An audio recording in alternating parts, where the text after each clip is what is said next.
Hello everyone, welcome to my YouTube channel. आज मैं आपके लिए एक नई अपडेट लेके आई हूँ।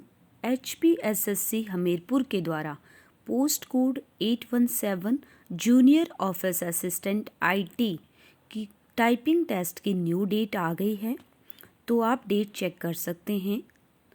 इसमें पहले प्रीवियस डेट भी दी गई है और न्यू डेट भी दी गई है। तो जिन स्टूडेंट के जैसे 27 को जिनका टाइपिंग का एग्ज़ाम था, अब वो जो है फ़ैब से स्टार्ट हो रहे हैं।